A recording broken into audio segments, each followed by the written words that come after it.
그 봄에 가을에 이제 할머니 할아버지들을 모시고 꼭 여기 생태마을에 모시고 왔어요. 모시고 와갖고 어떻게 주일학교들은 캠프 안 데려가도 할머니 할아버지는 2박 3일씩 내가 모시고 왔어요. 진짜 중요한, 교회에서 중요한 세대는 할머니 할아버지예요. 미사 다 채우는 사람들이 누구예요? 할머니 할아버지 제일 중요해. 그리고 죽지도 않기 때문에 계속 중요한 세대로 남아있어요. 계속 중요한 세대로.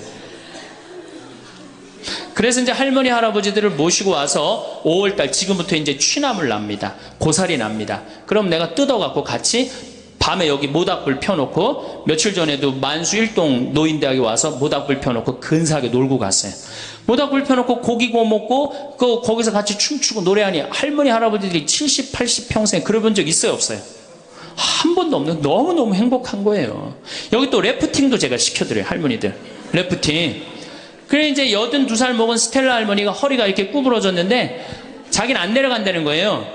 왜? 아유, 신부님은 늙고 허리도 아프고 그래서 힘도 없고 그래서 난 못한다고. 할머니 배만 타면 배가 떠내려가는 거지, 할머니 노짓는 것도 아니니까 그냥 가자. 그래갖고 이제 할머니 손을 잡고 저 래프팅장에 내려갔어요. 근데 이제 할머니 할아버지들 한 100분 정도 계셨는데, 이게 머리 하얀 할아버지, 머리 하얀 할머니들을 노란 하이바 씌워놓고 노란 조끼 입혀놓으니까 늙었는지 젊었는지 구분도 안 돼. 얼마나 이쁜지 몰라요. 그러고 딱 배를 타고 내려가 보니 얼마나 좋아요. 배가 두둥실 떠내려가는 것처럼 마음도 어때요?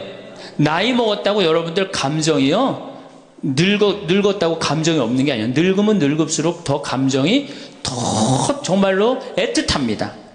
그 할머니들 보니까 막 소양강 처녀 부르고 뭐 두만강 부르고 할아버지 배에 물 끼얹고 난리도 아니야.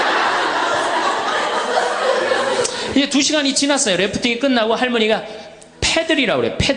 패들을 이렇게 쥐고 이렇게 허리가 구부러졌으니까 이렇게 올라왔어요. 할머니 어땠어요? 그랬더니 이 할머니 하시는 말씀이 죽어도 좋아. 그래요. 죽어도 좋아. 이 고객은 기절을 한 거예요. 이 할머니가 애들을 8을 낳는데 본당에 돌아가갖고 그랬대요. 니네들 다 모여봐라. 다 불렀대요. 죽전, 분당, 여기 사는 교우들 다, 아들, 딸들을 다 불렀대요. 니네들 내가 80평생 살 동안 나하고 2박 3일 놀러가고 모닥불 피고 나하고 내 손 잡고 춤춰준 적 있냐? 없지. 니네들 내가 늙었다고 나 래프팅 시켜준 적 있냐? 없지.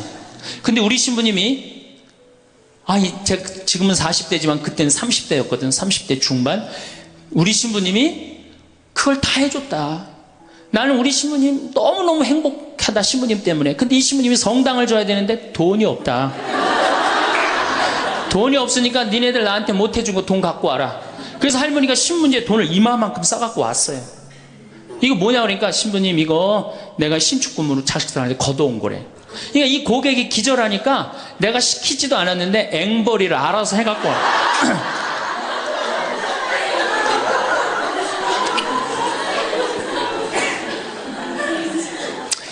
신부님 우리하고 좀 오늘만은 같이 좀 놀아달라고. 그래서 저는 춤출 줄 몰라요. 신부님 걱정하지 말라고, 우리가 다 알아서 한다고. 어떻게 알아서 해? 내 손을 붙잡더니 막. 그래갖고 이제 한 5분 정도 쳐갖고 이제 예의를 갖췄겠다 싶어갖고 이제 좀 들어가겠습니다. 그랬더니 이 자매님들이 힘이 얼마나 좋은지 내 양복 뒷덜미를 딱 잡더니 가긴 어딜 가느냐고. 오늘만은 안 된다고. 우리하고 오늘만은 신부님 우리하고 함께 놀아줘야 된다고. 그럼 막 추는 거예요. 뒤에 있는 아줌마들이 뭐라 그래? 야, 니네들만 신부님 데리고 놀지 말고 뒤로 좀 보내, 이러네.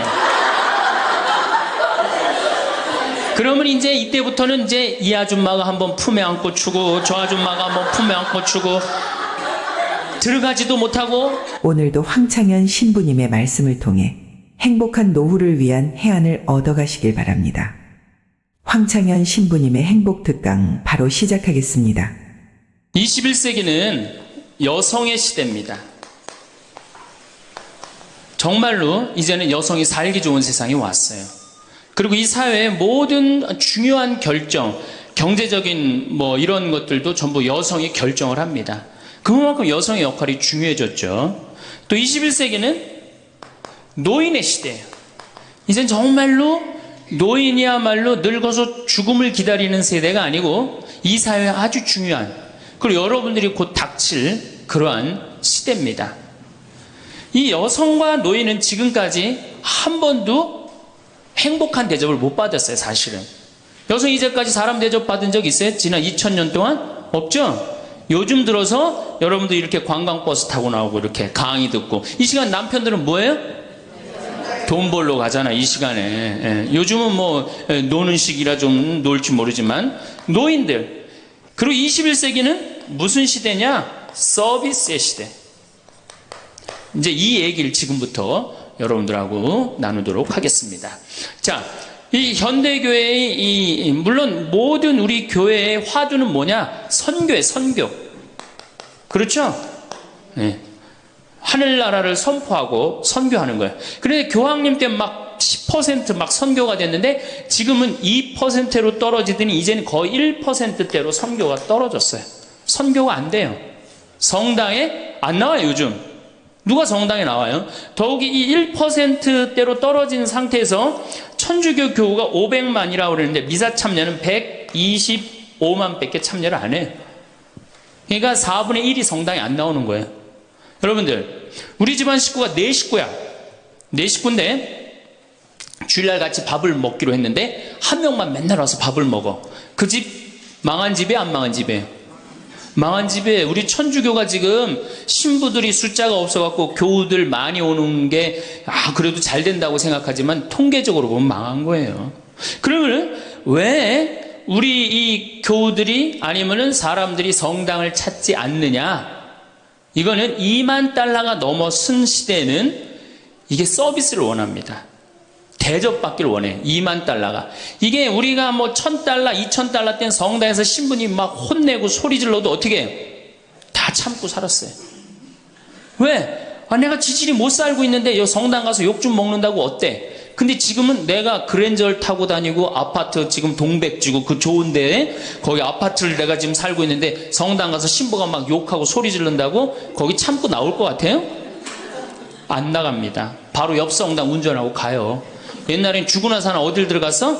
거길 간 거예요. 근데 이제는 시대가 틀려졌어요. 여러분들은 사실은 하늘나라를 사신 고객이야. 예수님이 이 세상에 오셔서 뭐 팔고 가셨어요?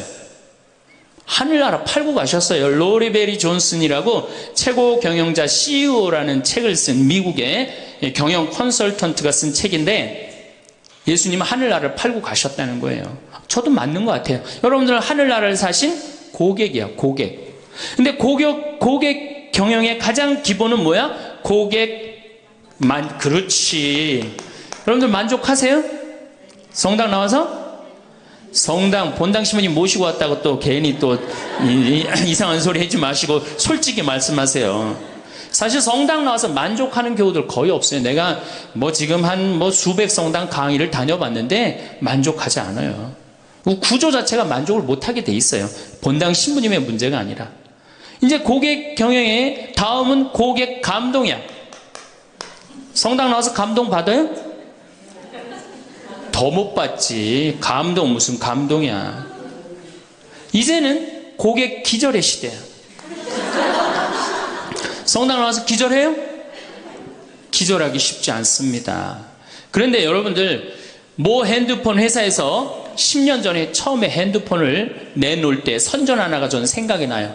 어떤 여성이 핸드폰을 이렇게 목에 걸고 막 자기 이 핸드폰에서 36화음이 막 나오는 거야. 너무너무 좋아. 그래갖고 앞에 전보산 때를 못 봐요. 전보산 때 못 받고 전보산 때 부닥쳐서 기절을 합니다. 그 컨셉이 뭐냐 하면은 우리 핸드폰 쓰면 기절시켜 주겠다. 그거거든. 그래갖고 단일 품목으로 1위에 올라섰어요. 그러니까 이게 고객을 기절시켜줘야지 고객이 그 물건을 쓴단 말이야. 성당에도 어떻게 해야 돼? 기절해야지 성당에 많이 나오는 거예요. 근데 우리 수원교구, 내가 수원교구 신부지만은 수원교구 사실 만족, 감동, 기절할 일이 없어요. 서울에서 막 인구가 막 밀려갖고 툭하면 본당 분가야. 그래갖고 내가 성당을 정말로 열심히 줬어. 상하성당을 열심히 졌어. 아니 사실 신갈성당부터 시작해줘. 신갈성당을 열심히 졌어. 그래갖고 열심히 져갖고 이제 근데 열심히 신앙생활을 해야 되겠다. 그런데 갑자기 어느 날 본당 신부가 본당 분가. 근데 재수없이 신갈성당에 속해서 사는 게 아니라 내가 살고 있는 데가 상하구역이야. 그럼 어떻게 돼요? 또 내야 돼. 그래갖고 또 한 5년 열심히 졌어. 근데 열심히 졌는데 내가 또 이사를 갔는데 돈 모았고 이사를 갔는데 그 와중에 동백으로 갔는데 거기서 또 성당을 또 짓는다고 신축금을 내라 그래. 고객 기절이 아니라 고객 짜증이에요. 여러분들 돈 있는 교우들은 그나마 열심한 교우들은 냅니다. 근데 돈 없는 교우들은 한 번 못 내고 두 번 못 내면 다음에 어때요? 나중에 나오지 뭐. 나중에 돈 생기면 그다음에 내가 나오지. 그리고 떠나요. 그게 10%예요. 한 번 질 때마다 떠나는 인원이 10%예요. 그러니까 개신교는 한 번 지면은 어때요? 또 신축금 냅니까? 안 냅니까? 안 내요. 죽을 때까지 내가 여기 다니면 되는 거예요. 근데 우리 천주교는 내가 그냥 이사 가는 데마다 그냥 성당 짓는데 골라서 가는 교우들도 있어. 그러니까 한 교우가 5 성당 짓는 교우들도 많아요. 그래서 저한테 그러는 교우들 많아요. 신부님, 제가 앉은 자리에서 5개 졌습니다. 참 이게 참 어려운 일이죠. 5개 성당 지면 평생 신축금만 냈다는 거예요. 정말 우리 교우들을 우리 이 성당에서 정말로 고객 대접을 하느냐. 우선 용어부터가 기분 나빠요. 용어가 신자야, 신자. 믿을 신의 놈자자를 써요. 믿는 놈들이다, 이거. 믿는 놈들이다. 천주교 공식 기도문이 뭐냐면 신자들이 바치는 빵과 포도주를 받아달라고 그래요. 신자들이. 그러니까 믿는 놈들이 바치는 빵과 포도주를 받아달라. 그래도 여러분들 좋다고 열심히 미사 참여해서 하는 거 보면 신기해. 천주교 교우들. 개신교는 성도예요. 성도. 여러분들 거룩한 물이야. 벌써 믿는 놈들 여러분하고 성도 여러분하고 기분이 어때요? 성도가 훨씬 기분 좋을 거 아니에요. 그렇죠? 불교는 불자야. 부처님의 아들 자자를 씁니다. 부처님의 아드님들. 그러니까 불자님 이게 가능합니다. 그렇죠? 성도님, 거룩한 무리 여러분님 가능하죠? 신자님 가능해요? 믿는 놈들한테 무슨 놈자를, 님자를 붙여요. 그러니까 이 불자님들은 감동을 받는 거예요. 절에 가면 스님이 얼마나 잘해줘요. 정말로 감동을 받죠. 그러니까 이 불자들은 시주를 하면은 100만 원에서 1000만 원 정도 합니다. 한 번 하면. 정말 이렇게 해요. 시주 한 번 하면. 보통 뭐 영산제 49제 같은 거 지낼 때요. 1000만 원, 2000만 원 다 해요. 성도님들은 10,000원에서 한 10만 원 정도 합니다. 헌금을 하면.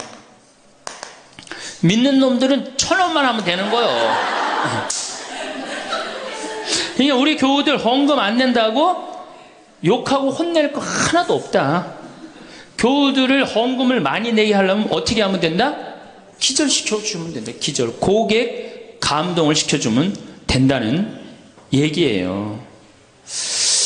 그 예수님의 그 경영 기법의 기본은 서비스예요. 사실은 서비스. 이게 굉장히 중요합니다.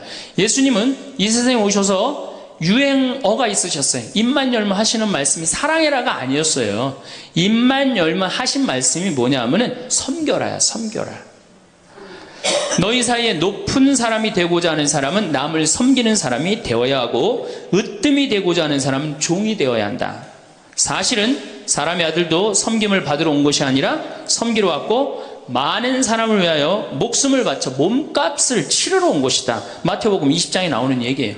사람의 아들도 뭐하러 왔어? 서비스하러 왔다는 얘기예요. 섬기러 왔다는 얘기예요. 23장에 보면 너희 중에 으뜸 가는 사람은 너희를 섬기는 사람이 되어야 한다. 누구든지 자기를 높이는 사람은 낮아지고 자기를 낮추는 사람은 높아진다. 마르코 복음에도 예수님이 너희 중에 으뜸이 되고자 하는 사람은 섬기는 사람이 되어야 한다. 그러니까 예수님은 이 세상에 오셔서 봉사 받으러 오신 게 아니라 뭐하러 오셨어요? 봉사로 오신 거예요. 섬기러 오셨어요.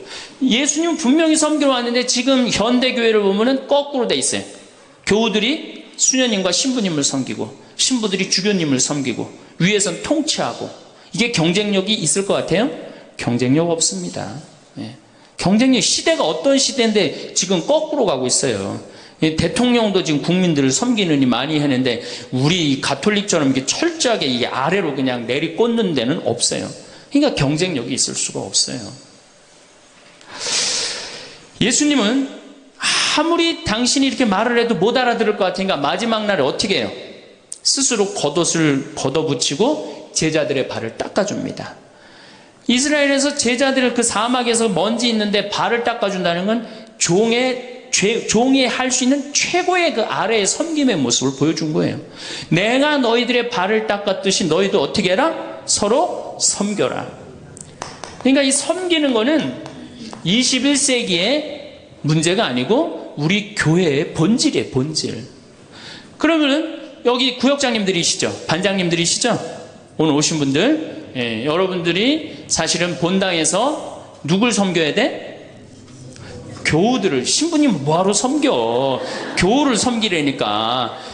내 구역 식구, 반 식구를 얼마나 섬기느냐에 따라서 그 교회 공동체가 잘 되느냐, 잘 되지 않느냐가 결정되는 거예요. 제가 이렇게 환경센터, 수원에 우리 환경센터 있죠? 거기 직원 하나가 아니 내가 자기 그 월급을 주는 신부인데도 하루 와갖고 나한테 얼굴이 하얘져갖고 나는 세상에 이렇게 훌륭한 신부님을 처음 봤대. 무슨 얘기냐?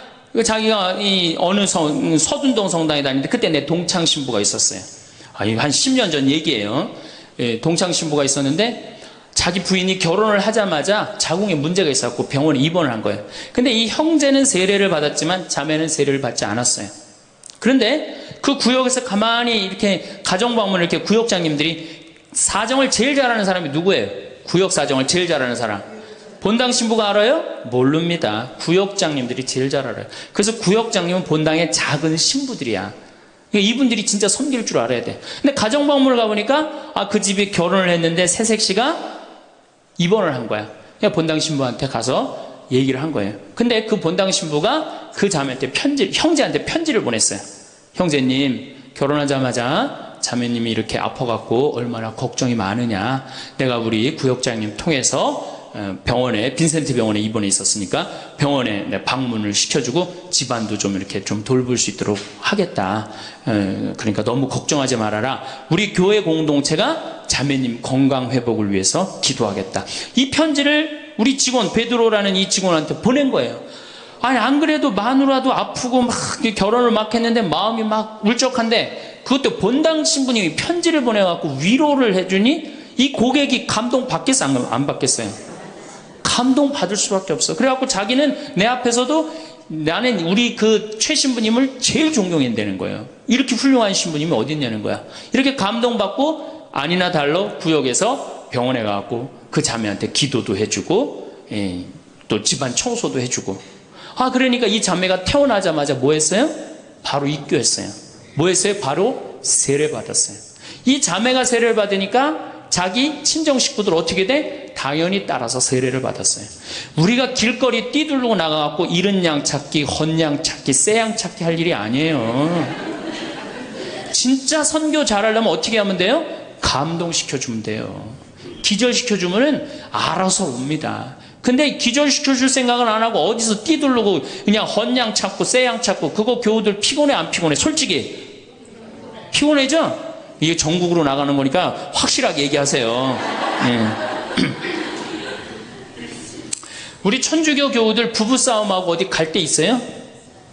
없죠? 여러분들 부부싸움 하면은 우리 정현석 신부님이 저기 재워줘요? 정영철 신부님 재워주세요? 사제관에 가면 재워줘요? 잤다가는 신부님도 쫓겨나고 여러분들도 쫓겨나요. 천주교는 어디 가서 잘 데가 없어요. 잘 데가. 그러니까 성당은 많이 전올지 모르지만 교우들이 가서 쉴 데는 없단 말이에요. 영적으로 지친 교우들이. 근데 개신교는 여러분들 지금 버스 타고 여기 이 동백에서 여기까지 지금 오셨는데 여러분들 못 느꼈지만 저는 그 길을 잘 알아요. 개신교 기도원이 10개가 넘게 여러분들 지나왔어요. 10개는 넘게. 그러니까 막 속상하고 싸우고 그러면 보따리 싸두고 어디 가요? 기도원 가면은 거기서 아버지 막 소리 지르고 막 이러면은 3일 정도 하면은 속 풀리잖아요. 그럼 또 돌아갈 수 있는 거 아니에요. 그거 얼마나 좋아요. 불교는 뭐가 있어요? 절에 가면 암자에서 다 재워줍니다. 제가 88년에 희방사라는 데를 갔었어요. 소백산을 갔는데 희방사에 갔는데 수녀님들하고 같이 갔었어요. 수녀님들하고 같이 여관을 갈 수가 있나? 그래서 희방사에 절에 들어가갖고 스님한테 그랬어요. 나는 신학생이고 우리 수녀님들인데 내일 새벽에 산에 올라가야 되는데 딱히 잘 데가 없다. 재워줬으면 좋겠다. 근데 스님이요, 지금도 기억이 남아요. 두말 않고 방 2개를 수녀님 방, 내 방 이렇게 딱 내주시는 거예요. 주무시고 가시라고.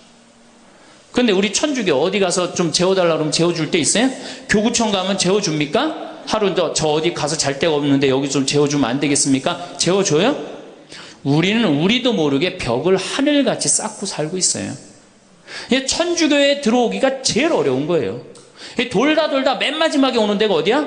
천주교야. 우리가 그만큼 높은 벽을 쌓아놓고 무슨 고객 만족, 예수님이 섬기라고 그러는데 섬기긴 뭘 섬겨요?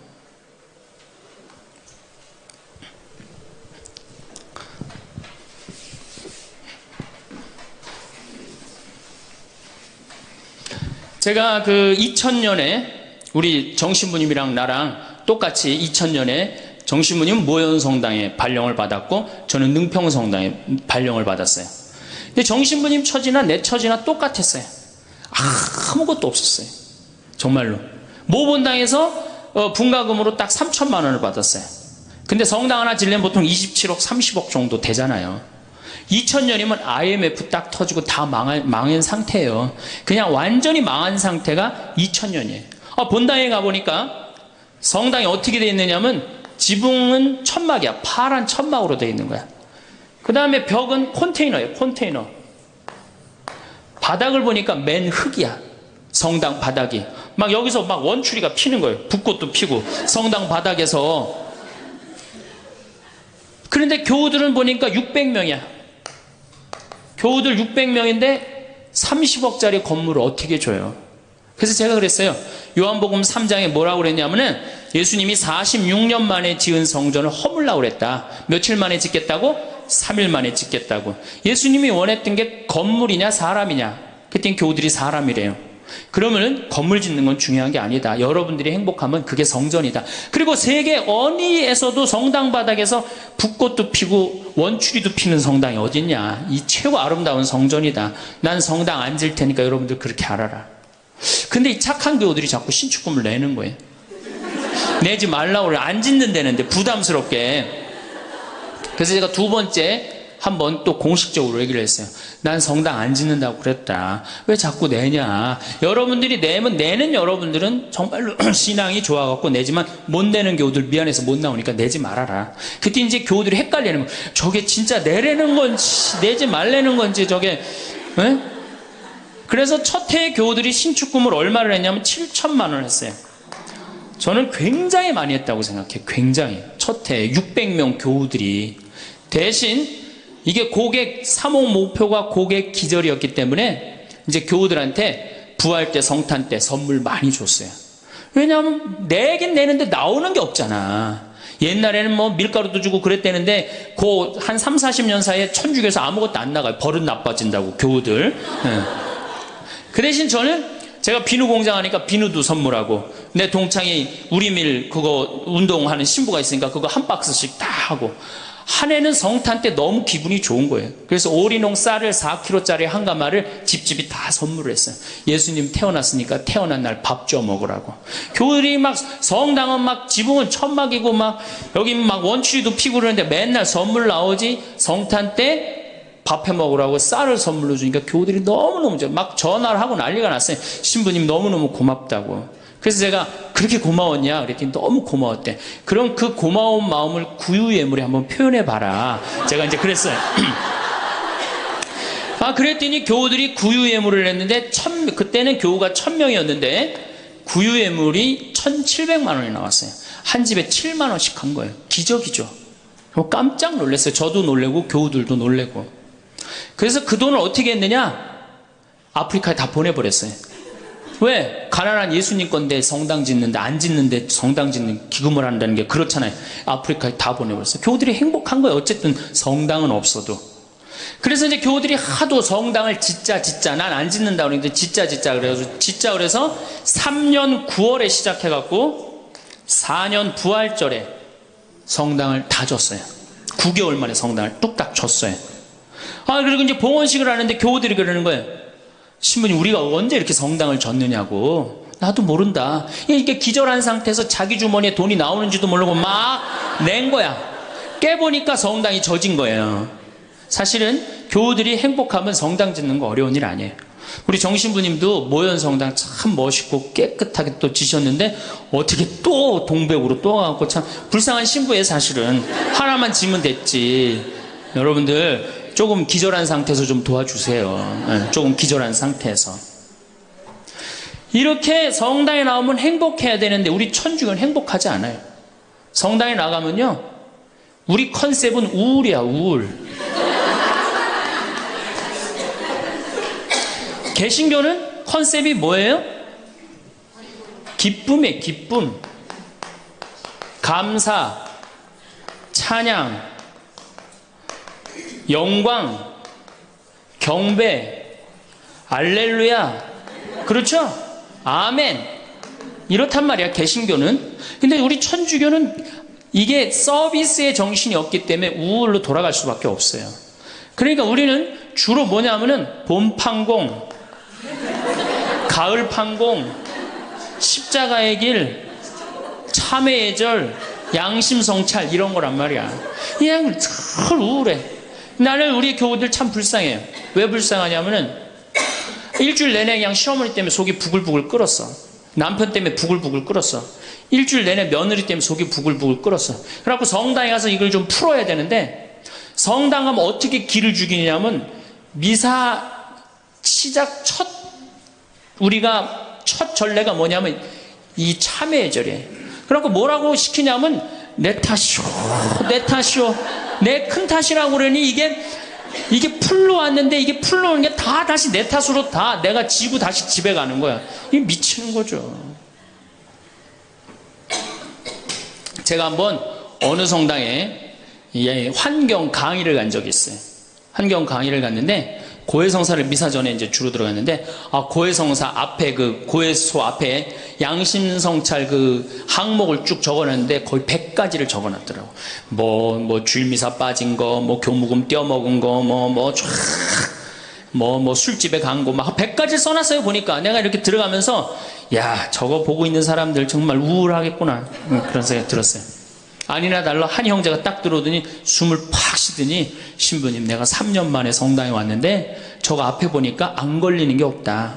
그 중에 특별히 6번, 27번, 65번이 걸린다는 거예요. 이놈 100가지 중에 그걸 내가 어떻게 알아? 6번이 무슨 죄인지. 그래서 내가 보석으로 2번, 6번, 8번 하라고 그랬어요.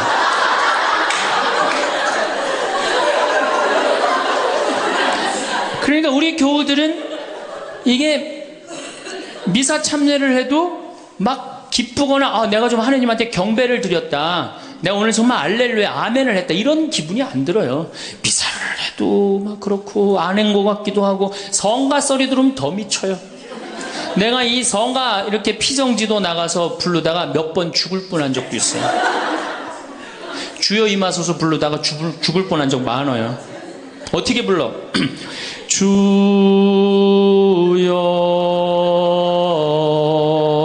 임하. 언제 숨 쉬어야 돼 이거? 이러니 죽는 거지. 이러니까 죽는 거지. 여러분들 개신교 이거 4분의 3박자로 불러요. 개신교.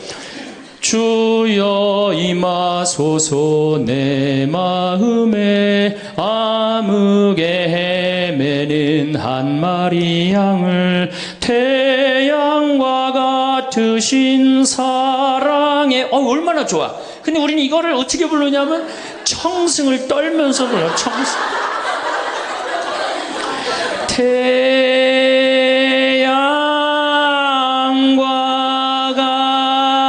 같으신. 태양이 무슨 놈의 태양이, 그런 태양이 있어요. 그냥 성가하고 나면 힘들어. 막 기쁜 게 아니라. 그렇지 않아요?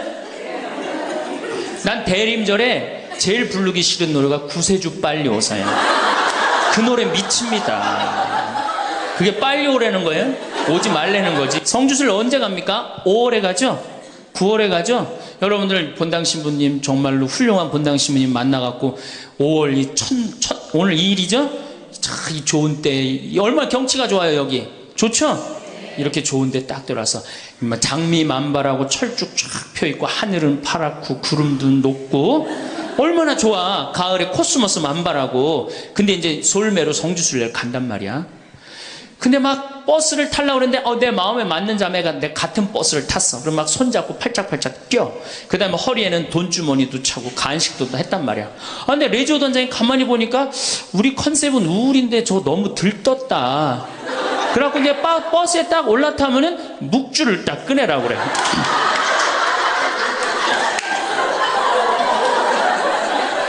묵주를 꺼내라고 꼭 고통의 신비를 꼭 해요.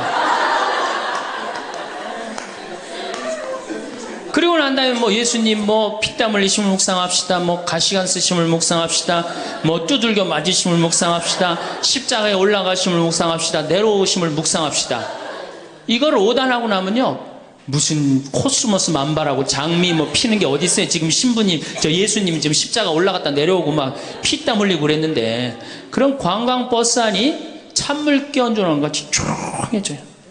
그러면 내가 보기엔 그것만 해도 충분한데 또 김대원 신부님 생애를 누가 또 들고 나와서 읽기 시작을 합니다.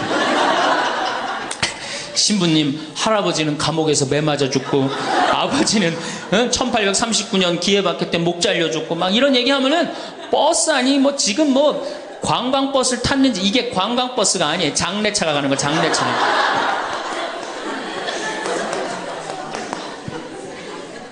그래갖고 신부님이 1836년에 여러분들 신부님 1836년에 떠나서요 마카오에 1837년 6월에 도착하세요. 6개월 동안을 걸어서 간 거예요. 기가 막히죠? 그런데 신부님 유학 중에 신부님 1836년에 떠났으니까 아버지가 39년에 죽어요. 순교를 하세요. 그러니까 유학 중에 아버지가 죽은 거야. 얼마나 이게 그 어린 그 신학생한테 마음이 아프겠어요. 정말 기가 막히죠. 그럼에도 불구하고 조선교회를 위해서 견디죠. 그런데 또 중간에 최 프란치스코라고 동료 신학생이 죽어요. 우리 신부들한텐 동기가 죽는 건 형제가 죽는 거하고 똑같은 거예요. 그게 얼마나 또 마음이 아파. 그래서 45년에 조선에 돌아와 보니 세례를 받았나 성사를 받았나 교우들이 정말 신부님 생각해 기가 막히냐. 그땐 부제님이었는데 그래갖고 빨리 신부님을 영입해야 되겠다. 그리고 이제 서해 바다에서 배를 12m 정도밖에 안 되는 배를 타고 그걸 상하이를 건너간다고 간 거예요. 어부들은 신부님이 하도 그 부제님이 하도 똑똑하고 그러니까 항해수를 아는 줄 알고 무조건 따라갔는데 항해수를 알긴 뭘 알아. 저쪽이 중국일 것이다. 가자. 그리고 간 거예요. 그러니 돛 떨어지고 닷 깨지고 20일 동안 표류를 합니다. 정말 죽을 동 살 동 해갖고 중국에 도착을 해요. 상해 가갖고 또 고초를 겪고. 그래서 이제 주교님을 만나갖고 서품을 받고 또 어떻게 또 중국에서는 또 어떻게 저쪽이 조선일 것이다. 그것도 주교님까지 모시고 가자. 그러고 갔어요. 갔는데 웬걸 딱 도착을 했는데 사람이 말을 했는데 이상한 말을 하는 거. 어디서 와서 꽝 이러는 거예요. 제주도로 간 거예요. 제주도로 잘못 가갖고 제주도에서 또 미사를 봉헌하시고 인천 아파트로 와서 사목을 하는데 잠을 잡니까? 뭐를 합니까? 그러다가 6월 달에 순이도에서 붙잡히세요. 붙잡혀갖고 한양으로 압송을 되는데 6월에서 9월이면 여름을 지나는 거 아니에요? 얼마나 똑똑해. 세계지도 그릴 줄 알지, 라틴어 할 줄 알지, 중국어 할 줄 알지. 이 급변하는 세상에서 나라를 위해서 일 좀 하려고 그러는데 우리 대장 예수님을 두고 내가 어디를 하느냐 이래갖고 그냥 당당하게 이렇게 견디시잖아요. 그래갖고 막 신부님 허벅지를 때려. 그래갖고 막 구데기가 끓고 그러죠. 그러다 9월 16일 날 신부님이 순교를 하셔요. 세남터에서. 근데 돌아가실 때 또 어떻게 돌아가시느냐?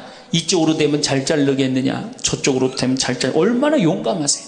그래갖고 8번째 칼에 신부님 목이 떨어졌다.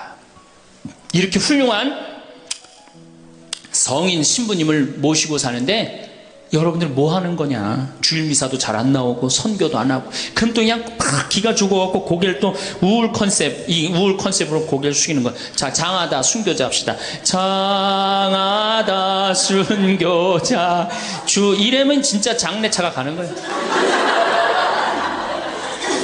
그래갖고 이제 성지에 도착을 하면은 시키지 않았는데도 십자가 얘기를 알아서 해요. 시키지 않았는데. 그리고 이제 밥을 먹고 나면은 레지오 단장이 미안한 거야. 그래도 1년에 한 번 관광버스 타고 나왔는데 이거 묵주기도부터 기죽이기 시작해갖고 뭐 신부님 생에 막 아버지도 죽고 할아버지도 죽고 엄마는 거지가 돼서 돌아다니고 막 장하다 순교자까지 하고 막 십자가 얘기를 하고 하늘은 파랗고 꽃은 만발한데 너무 우울해. 그럼 이제 전심 때 술을 따르기 시작합니다. 한 잔씩 먹이기 시작해요. 한 잔씩 먹이고 돌아올 때 보면요 가관이 아니에요. 분명히 갈 때는 장하다로 갔는데 올 땐 차차차로 오는 거예요.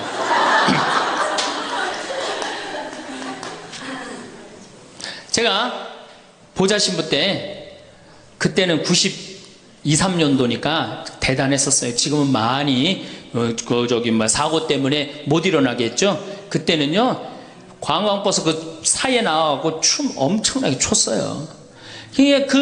내가 거긴 굉장히 큰 성당인데 7개 꾸리아였어. 여성 꾸리아가 4개나 있었어요. 성주순례를 가고 싶은데 젊은 보좌 신부랑 가고 싶은 거예요. 나한테 한 달을 조르는 거 가자고. 난 가기 싫다. 왜 가기 싫으냐? 그랬더니 아이 거기 가면은 갈 땐 거룩한데 올 때는 너무 정신없어서 난 가기 싫다. 그래도 우리 단장들이 막아줄 테니까 신부님 갑시다. 그래서 제가 그럼 갑시다 하고 갔는데 갈 땐 역시 거룩하게 가더라고요. 근데 그 성당은 여러분들처럼 굉장히 젊은 성당이야. 젊은 아줌마들이 많았어요. 내리자마자 소주에 박스로 그냥 먹는 거예요. 근데 딱 버스에 올라타자마자 복도에 나와서 춤추기 시작해요. 근데 저는 이해가 돼요. 1년 내내 우울했는데 딱 하루 스트레스 풀 수 있는 유일한 기회는 언제야? 성주순례 돌아오는 길. 한국 천주교 공인 다 똑같아요. 모든 성당이 다 똑같아요. 갈 땐 거룩하고 올 땐 난장판이에요. 막 춤을 추다가 자기네들끼리 춤추니까 재미없잖아. 보좌 신부하고 같이 추고 싶은데 맨 앞에 보좌 신부는 앉아있는데 이 단장님들이 막았는데 제가 어쩔 수 없이 끌려나갔어요. 제발 나 좀 그때 뭐 보좌 신부니 지금이야 이제 막 인상 쓰고 승질 부리면 되지만 그때는 그게 됩니까? 막 보좌 신부 때 통제가 안 돼요. 그런데 성당 도착 2km 전에 기적이 일어납니다. 갑자기 누가 마이크를 붙잡더니 하늘에 계신 우리 아버지 이러면요 다 자기 자리로 뛰어들어가요. 알아서. 나는 하늘에 계신 우리 아버지가 그렇게 전능한지 그때 딱 알아봐요. 하늘에 계신 우리 아버지 굉장히 전능하세요. 21세기는 여성의 시대입니다. 정말로 이제는 여성이 살기 좋은 세상이 왔어요. 그리고 이 사회의 모든 중요한 결정, 경제적인 뭐 이런 것들도 전부 여성이 결정을 합니다. 그만큼 여성의 역할이 중요해졌죠. 또 21세기는 노인의 시대예요. 이젠 정말로 노인이야말로 늙어서 죽음을 기다리는 세대가 아니고 이 사회에 아주 중요한, 그리고 여러분들이 곧 닥칠 그러한 시대입니다. 이 여성과 노인은 지금까지 한 번도 행복한 대접을 못 받았어요. 사실은 여성이 이제까지 사람 대접 받은 적 있어요? 지난 2000년 동안? 없죠? 요즘 들어서 여러분도 이렇게 관광버스 타고 나오고 이렇게 강의 듣고 이 시간 남편들은 뭐예요? 돈 벌러 가잖아 이 시간에. 요즘은 뭐 노는 시기라 좀 놀지 모르지만 노인들. 그리고 21세기는 무슨 시대냐? 서비스의 시대. 이제 이 얘기를 지금부터 여러분들하고 나누도록 하겠습니다. 자, 이 현대교회의 물론 모든 우리 교회의 화두는 뭐냐? 선교예요. 선교. 그렇죠? 네. 하늘나라를 선포하고 선교하는 거예요. 그런데 교황님 때 막 10% 막 선교가 됐는데 지금은 2%로 떨어지더니 이제는 거의 1%대로 선교가 떨어졌어요. 선교가 안 돼요. 성당에 안 나와요 요즘. 누가 성당에 나와요? 더욱이 이 1%대로 떨어진 상태에서 천주교 교우가 500만이라고 그러는데 미사 참여는 125만 밖에 참여를 안 해요. 그러니까 4분의 1이 성당에 안 나오는 거예요. 여러분들, 우리 집안 식구가 4식구야. 네 식구인데 주일날 같이 밥을 먹기로 했는데 한 명만 맨날 와서 밥을 먹어. 그 집 망한 집에 안 망한 집에? 망한 집에. 우리 천주교가 지금 신부들이 숫자가 없어갖고 교우들 많이 오는 게 그래도 잘 된다고 생각하지만 통계적으로 보면 망한 거예요. 그러면 왜 우리 이 교우들이 아니면은 사람들이 성당을 찾지 않느냐? 이거는 2만 달러가 넘어선 시대에는 이게 서비스를 원합니다. 대접받기를 원해. 2만 달러가. 이게 우리가 뭐 1,000달러, 2,000달러 땐 성당에서 신부님 막 혼내고 소리 질러도 어떻게 해요? 다 참고 살았어요. 왜? 내가 지질이 못 살고 있는데 여기 성당 가서 욕 좀 먹는다고 어때? 근데 지금은 내가 그랜저를 타고 다니고 아파트 지금 동백지구 그 좋은 데에 거기 아파트를 내가 지금 살고 있는데 성당 가서 신부가 막 욕하고 소리 지른다고 거기 참고 나올 것 같아요? 안 나갑니다. 바로 옆 성당 운전하고 가요. 옛날엔 죽고 나서 어딜 들어갔어? 거길 간 거예요. 근데 이제는 시대가 틀려졌어요. 여러분들은 사실은 하늘나라를 사신 고객이야. 예수님이 이 세상에 오셔서 뭐 팔고 가셨어요? 하늘나라 팔고 가셨어요. 로리베리 존슨이라고 최고 경영자 CEO라는 책을 쓴 미국의 경영 컨설턴트가 쓴 책인데 예수님은 하늘나라를 팔고 가셨다는 거예요. 저도 맞는 것 같아요. 여러분들은 하늘나라를 사신 고객이야, 고객. 근데 고객 경영의 가장 기본은 뭐야? 그렇지. 여러분들 만족하세요? 성당 나와서? 성당 본당 신부님 모시고 왔다고 또 괜히 또 이상한 소리 하지 마시고 솔직히 말씀하세요.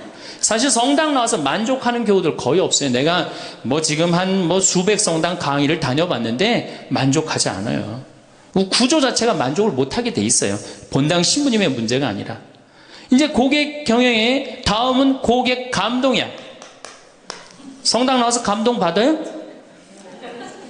더 못 받지. 감동 무슨 감동이야. 이제는 고객 기절의 시대야. 성당 나와서 기절해요? 기절하기 쉽지 않습니다. 그런데 여러분들 모 핸드폰 회사에서 10년 전에 처음에 핸드폰을 내놓을 때 선전 하나가 저는 생각이 나요. 어떤 여성이 핸드폰을 이렇게 목에 걸고 막 자기 이 핸드폰에서 36화음이 막 나오는 거야.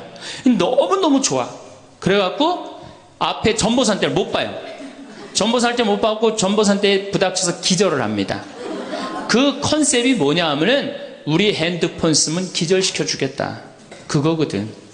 그래갖고 단일 품목으로 1위에 올라섰어요. 그러니까 이게 고객을 기절시켜 줘야지 고객이 그 물건을 쓴단 말이야. 성당에도 어떻게 해야 돼? 기절해야지 성당에 많이 나오는 거예요. 근데 우리 수원교구, 내가 수원교구 신부지만은 수원교구 사실 만족, 감동, 기절할 일이 없어요. 서울에서 막 인구가 막 밀려갖고 툭하면 본당 분가야. 그래갖고 내가 성당을 정말로 열심히 줬어. 상하성당을 열심히 줬어. 아니 사실 신갈성당부터 시작해줘. 신갈성당을 열심히 줬어.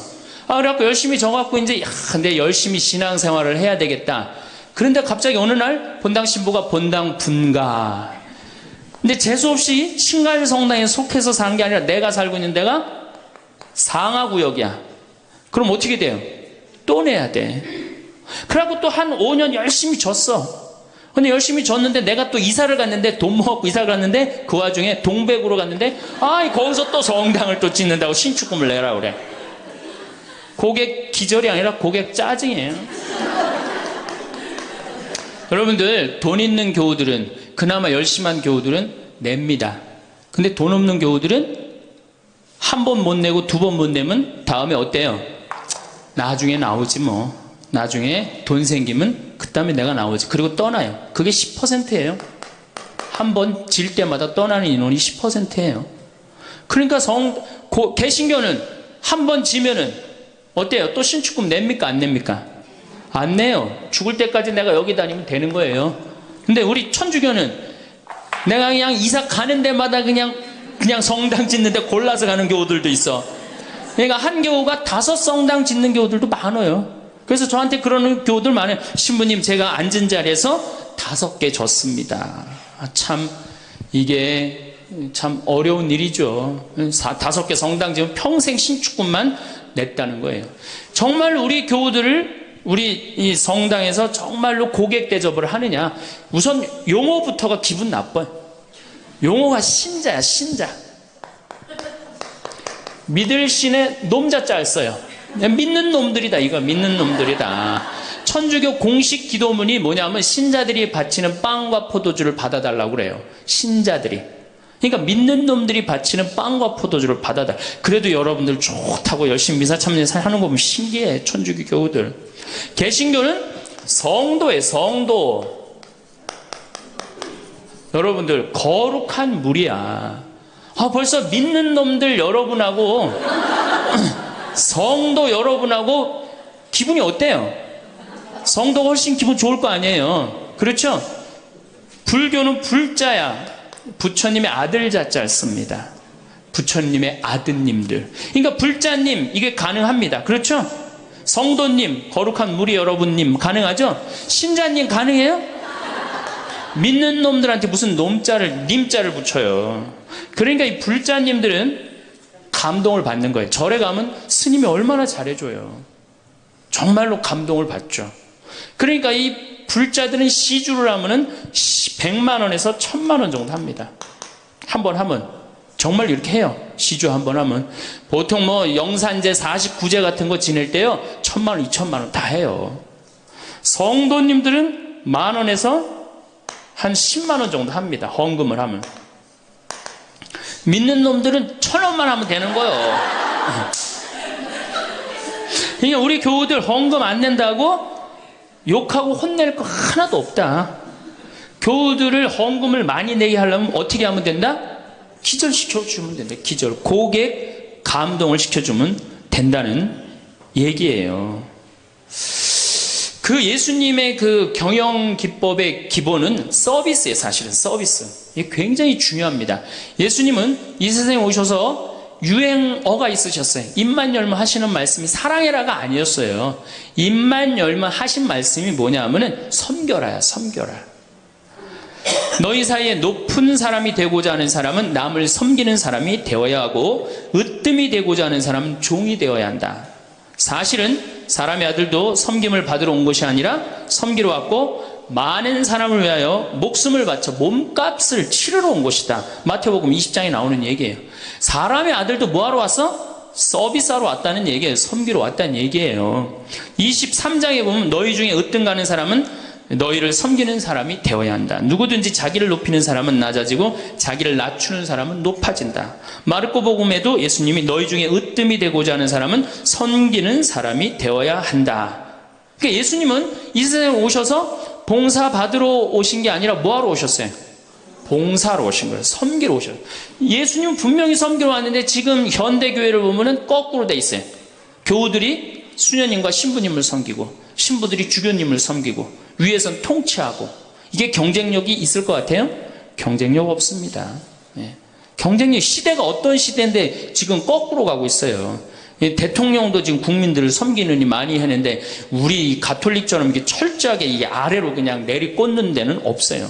그러니까 경쟁력이 있을 수가 없어요.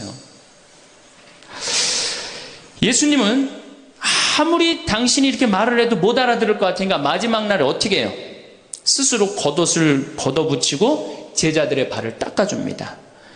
이스라엘에서 제자들을 그 사막에서 먼지 있는데 발을 닦아준다는 건 종이 할 수 있는 최고의 그 아래의 섬김의 모습을 보여준 거예요. 내가 너희들의 발을 닦았듯이 너희도 어떻게 해라? 서로 섬겨라. 그러니까 이 섬기는 거는 21세기의 문제가 아니고 우리 교회의 본질이에요. 본질.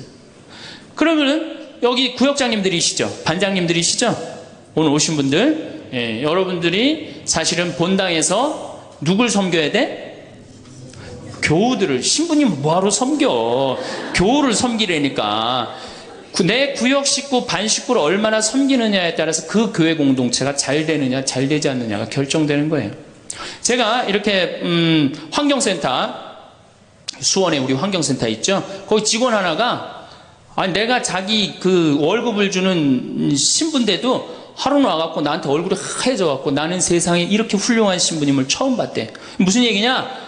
자기가 어느 서둔동 성당에 다니는데 그때 내 동창 신부가 있었어요. 한 10년 전 얘기예요. 예, 동창 신부가 있었는데 자기 부인이 결혼을 하자마자 자궁에 문제가 있었고 병원에 입원을 한 거예요. 근데 이 형제는 세례를 받았지만 자매는 세례를 받지 않았어요. 그런데 그 구역에서 가만히 이렇게 가정방문을 이렇게 구역장님들이 사정을 제일 잘하는 사람이 누구예요? 구역 사정을 제일 잘하는 사람. 본당 신부가 알아요? 모릅니다. 구역장님들이 제일 잘 알아요. 그래서 구역장님은 본당의 작은 신부들이야. 이분들이 진짜 섬길 줄 알아야 돼. 근데 가정방문을 가보니까 그 집이 결혼을 했는데 새색시가 입원을 한 거야. 그냥 본당 신부한테 가서 얘기를 한 거예요. 근데 그 본당 신부가 그 자매한테 형제한테 편지를 보냈어요. 형제님, 결혼하자마자 자매님이 이렇게 아파갖고 얼마나 걱정이 많으냐. 내가 우리 구역장님 통해서 병원에, 빈센트 병원에 입원해 있었으니까 병원에 방문을 시켜주고 집안도 좀 이렇게 좀 돌볼 수 있도록 하겠다. 그러니까 너무 걱정하지 말아라. 우리 교회 공동체가 자매님 건강 회복을 위해서 기도하겠다. 이 편지를 우리 직원, 베드로라는 이 직원한테 보낸 거예요. 아니, 안 그래도 마누라도 아프고 막 결혼을 막 했는데 마음이 막 울적한데 그것도 본당 신부님이 편지를 보내갖고 위로를 해주니 이 고객이 감동 받겠어? 안 받겠어요?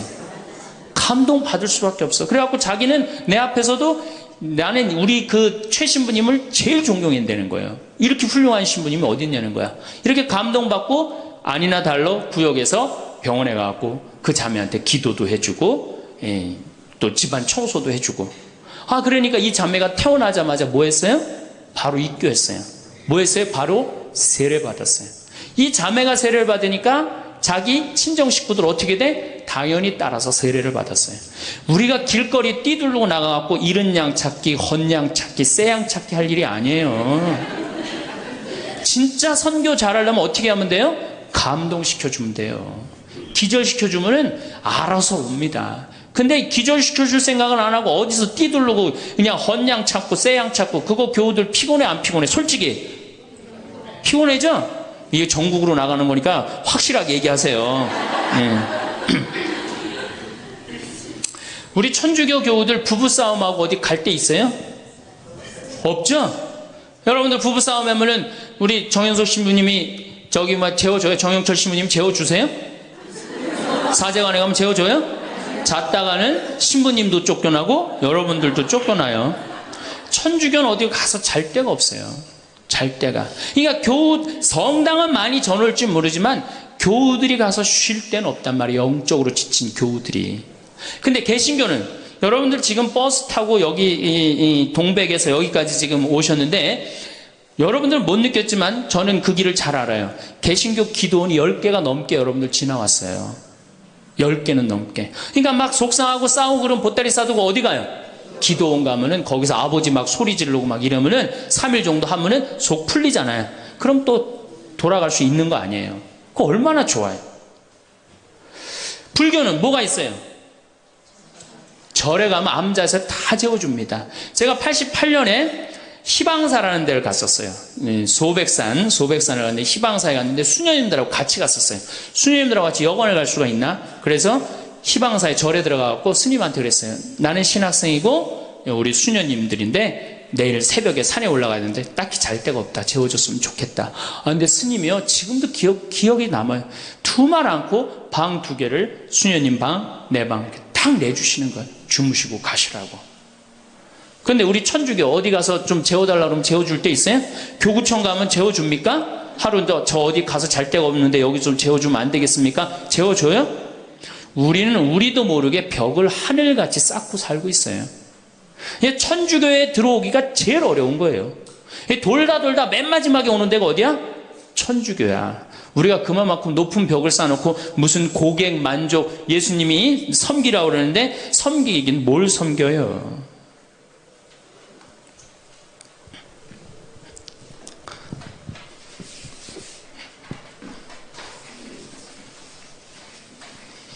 제가 그 2000년에 우리 정신부님이랑 나랑 똑같이 2000년에 정신부님은 모현성당에 발령을 받았고 저는 능평성당에 발령을 받았어요. 근데 정신부님 처지나 내 처지나 똑같았어요. 아무것도 없었어요. 정말로. 모본당에서 분가금으로 딱 3천만 원을 받았어요. 근데 성당 하나 지려면 보통 27억, 30억 정도 되잖아요. 2000년이면 IMF 딱 터지고 다 망한 상태예요. 그냥 완전히 망한 상태가 2000년이에요. 본당에 가보니까 성당이 어떻게 되어 있느냐면 지붕은 천막이야. 파란 천막으로 되어 있는 거야. 그 다음에 벽은 컨테이너예요. 컨테이너. 바닥을 보니까 맨 흙이야. 성당 바닥이. 막 여기서 막 원추리가 피는 거예요. 붓꽃도 피고 성당 바닥에서. 그런데 교우들은 보니까 600명이야. 교우들 600명인데 30억짜리 건물을 어떻게 줘요? 그래서 제가 그랬어요. 요한복음 3장에 뭐라고 그랬냐면은 예수님이 46년 만에 지은 성전을 허물라고 그랬다. 며칠 만에 짓겠다고? 3일 만에 짓겠다고. 예수님이 원했던 게 건물이냐 사람이냐? 그랬더니 교우들이 사람이래요. 그러면은 건물 짓는 건 중요한 게 아니다. 여러분들이 행복하면 그게 성전이다. 그리고 세계 어디에서도 성당 바닥에서 붓꽃도 피고 원추리도 피는 성당이 어딨냐. 이 최고 아름다운 성전이다. 난 성당 안 질 테니까 여러분들 그렇게 알아라. 근데 이 착한 교우들이 자꾸 신축금을 내는 거예요. 내지 말라고 그래. 안 짓는다는데 부담스럽게. 그래서 제가 두 번째 한번 또 공식적으로 얘기를 했어요.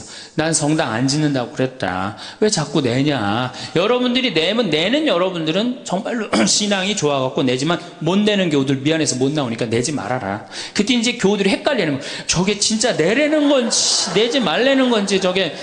에? 그래서 첫 해에 교우들이 신축금을 얼마를 했냐면 7천만 원 했어요. 저는 굉장히 많이 했다고 생각해요. 굉장히. 첫 해에 600명 교우들이. 대신 이게 고객 사목 목표가 고객 기절이었기 때문에 이제 교우들한테 부활 때 성탄 때 선물 많이 줬어요. 왜냐하면 내긴 내는데 나오는 게 없잖아. 옛날에는 뭐 밀가루도 주고 그랬대는데 그 한 3, 40년 사이에 천주교에서 아무것도 안 나가요. 버릇 나빠진다고 교우들. 네.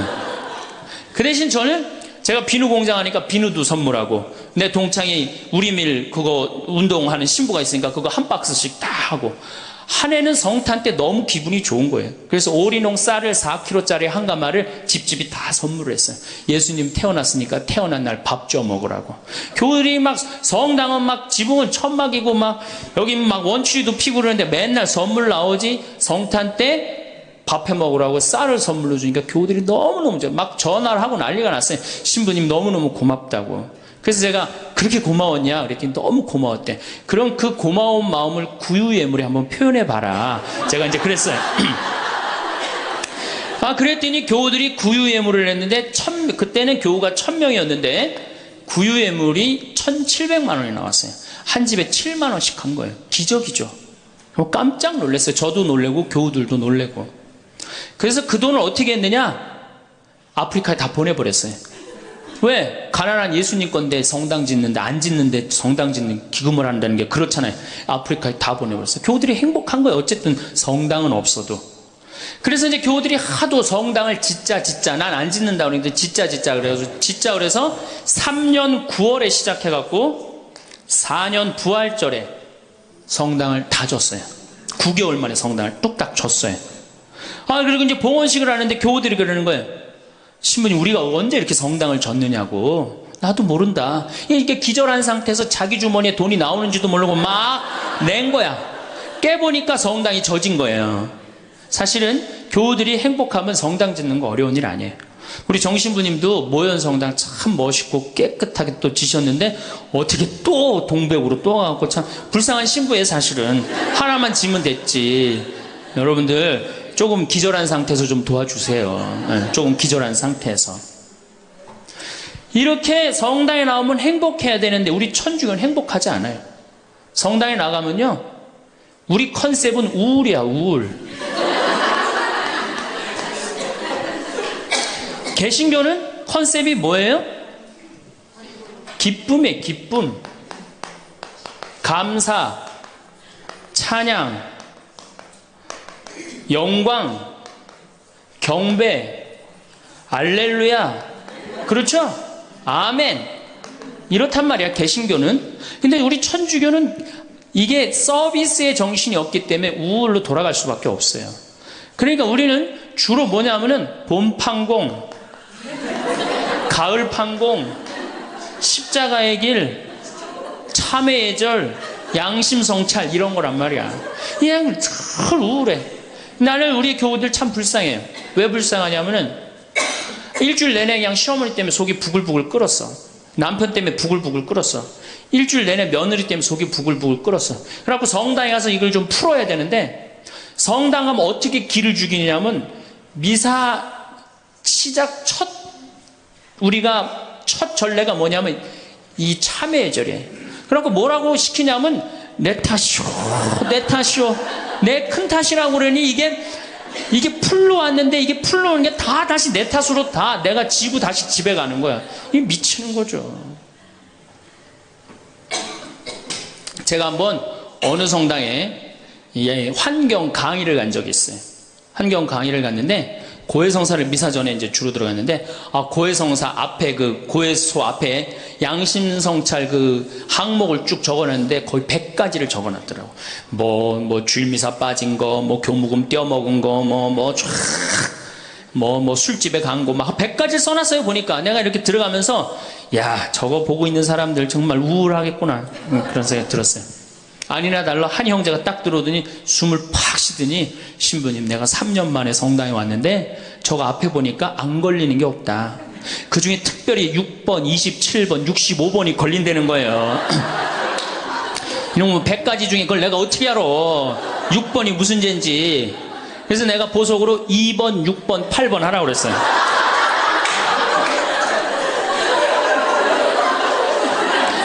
그러니까 우리 교우들은 이게 미사 참여를 해도 막 기쁘거나 내가 좀 하느님한테 경배를 드렸다, 내가 오늘 정말 알렐루야 아멘을 했다, 이런 기분이 안 들어요.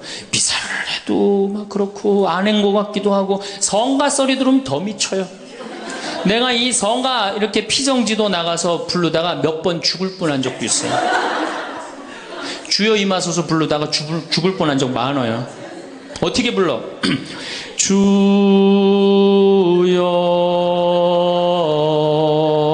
임하. 언제 숨 쉬어야 돼 이거?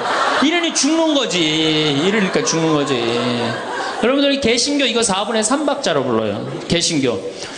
주여 임하소서 내 마음에 암흑에 헤매는 한 마리 양을 태양과 같으신 사랑에. 얼마나 좋아. 근데 우리는 이거를 어떻게 부르냐면 청승을 떨면서 불러요. 청승.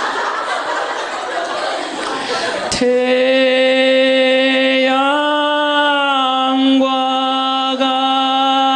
같으신.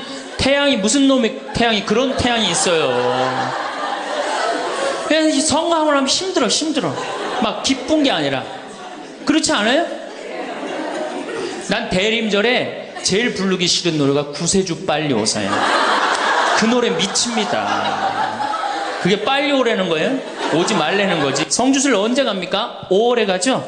9월에 가죠? 여러분들 본당 신부님 정말로 훌륭한 본당 신부님 만나갖고 5월 오늘 2일이죠? 참 이 좋은 때, 얼마나 경치가 좋아요 여기. 좋죠? 이렇게 좋은데 딱 들어와서 장미 만발하고 철쭉 쫙 펴있고 하늘은 파랗고 구름도 높고 얼마나 좋아. 가을에 코스모스 만발하고. 근데 이제 솔매로 성주순례를 간단 말이야. 근데 막 버스를 타려고 그러는데 내 마음에 맞는 자매가 내 같은 버스를 탔어. 그럼 막 손잡고 팔짝팔짝 뛰어. 그 다음에 허리에는 돈주머니도 차고 간식도 했단 말이야. 근데 레지오 단장이 가만히 보니까 우리 컨셉은 우울인데 저 너무 들떴다. 그래갖고 이제 버스에 딱 올라타면은 묵주를 딱 꺼내라고 그래.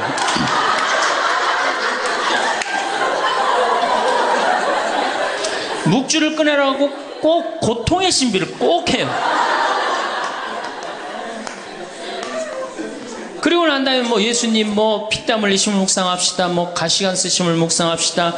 두들겨 맞으심을 묵상합시다. 십자가에 올라가심을 묵상합시다. 내려오심을 묵상합시다. 이걸 오단하고 나면요, 무슨 코스모스 만발하고 장미 피는 게 어디 있어요. 지금 신부님, 예수님 지금 십자가 올라갔다 내려오고 막 피땀 흘리고 그랬는데, 그런 관광버스 안이 찬물 끼얹어놓은 것 같이 조용해져요. 그러면 내가 보기엔 그것만 해도 충분한데, 또 김대원 신부님 생애를 누가 또 들고 나와서 읽기 시작을 합니다. 신부님, 할아버지는 감옥에서 매 맞아 죽고, 아버지는 1839년 기회박해 때 목 잘려 죽고, 막 이런 얘기하면은 버스 아니 뭐 지금 뭐 관광버스를 탔는지, 이게 관광버스가 아니에요. 장례차가 가는 거, 장례차. 그래갖고 신부님이 1836년에, 여러분들 신부님이 1836년에 떠나서요, 마카오에 1837년 6월에 도착하세요. 6개월 동안을 걸어서 간 거예요. 기가 막히죠? 그런데 신부님 유학 중에, 신부님 1836년에 떠났으니까 아버지가 39년에 죽어요. 순교를 하세요. 그러니까 유학 중에 아버지가 죽은 거야. 얼마나 이게 그 어린 그 신학생한테 마음이 아프겠어요. 정말 기가 막히죠. 그럼에도 불구하고 조선교회를 위해서 견디죠. 그런데 또 중간에 최 프란치스코라고 동료 신학생이 죽어요. 우리 신부들한텐 동기가 죽는 건 형제가 죽는 거하고 똑같은 거예요. 그게 얼마나 또 마음이 아파. 그래갖고 45년에 조선에 돌아와 보니 세례를 받았나 성사를 받았나 교우들이 정말 신부님 생각해 기가 막히냐. 그땐 부제님이었는데. 그래갖고 빨리 신부님을 영입해야 되겠다. 그리고 이제 서해 바다에서 배를 12m 정도밖에 안 되는 배를 타고 그거를 상하이를 건너간다고 간 거예요. 어부들은 신부님이 하도, 그 부제님이 하도 똑똑하고 그러니까 항해수를 아는 줄 알고 무조건 따라갔는데, 항해수를 알긴 뭘 알아. 저쪽이 중국일 것이다. 가자. 그리고 간 거예요. 그러니 돛 떨어지고 닷 깨지고 20일 동안 표류를 합니다. 정말 죽을 둥 살 둥 해갖고 중국에 도착을 해요. 상해 가갖고 또 고초를 겪고. 그래서 이제 주교님을 만나갖고 서품을 받고 또 어떻게, 또 중국에서는 또 어떻게, 저쪽이 조선일 것이다. 그것도 주교님까지 모시고 가자. 그러고 갔어요. 갔는데 웬걸 딱 도착을 했는데 사람이 말을 하는데 이상한 말을 하는 거. 어디서 와서 꽝 이러는 거예요. 제주도로 간 거예요. 제주도로. 잘못 가갖고. 제주도에서 또 미사를 봉헌하시고 인천 아파트로 와서 사목을 하는데 잠을 잡니까? 뭐를 합니까? 그러다가 6월 달에 순이도에서 붙잡히세요. 붙잡혀갖고 한양으로 압송을 되는데 6월에서 9월이면 여름을 지나는 거 아니에요? 얼마나 똑똑해. 세계지도 그릴 줄 알지, 라틴어 할 줄 알지, 중국어 할 줄 알지. 이 급변하는 세상에서 나라를 위해서 일 좀 하려고 그러는데 우리 대장 예수님을 두고 내가 어디를 하느냐 이래갖고 그냥 당당하게 이렇게 견디시잖아요. 그래갖고 막 신부님 허벅지를 때려. 그래갖고 막 구데기가 끓고 그러죠. 그러다 9월 16일 날 신부님이 순교를 하셔요. 세남터에서. 근데 돌아가실 때 또 어떻게 돌아가시느냐? 이쪽으로 되면 잘 자르겠느냐, 저쪽으로 되면 잘 얼마나 용감하세요. 그래갖고 8번째 칼에 신부님 목이 떨어졌다. 이렇게 훌륭한 성인 신부님을 모시고 사는데 여러분들 뭐 하는 거냐? 주일미사도 잘 안 나오고 선교도 안 하고. 그럼 또 그냥 팍 기가 죽어갖고 고개를 또 우울 컨셉으로 고개를 숙이는 거야. 자, 장하다 순교자 합시다. 장하다 순교자 주. 이러면 진짜 장례차가 가는 거예요. 그래갖고 이제 성지에 도착을 하면은 시키지 않았는데도 십자가 얘기를 알아서 해요. 시키지 않았는데. 그리고 이제 밥을 먹고 나면은 레지오 단장이 미안한 거야. 그래도 1년에 한 번 관광버스 타고 나왔는데 이거 묵주기도부터 기죽이기 시작해갖고 뭐 신부님 생에 막 아버지도 죽고 할아버지도 죽고 엄마는 거지가 돼서 돌아다니고 막 장하다 순교자까지 하고 막 십자가 얘기를 하고 하늘은 파랗고 꽃은 만발한데 너무 우울해. 그럼 이제 전심 때 술을 따르기 시작합니다. 한 잔씩 먹이기 시작해요. 한 잔씩 먹이고 돌아올 때 보면요, 가관이 아니에요. 분명히 갈 때는 장하다로 갔는데 올 땐 차차차로 오는 거예요.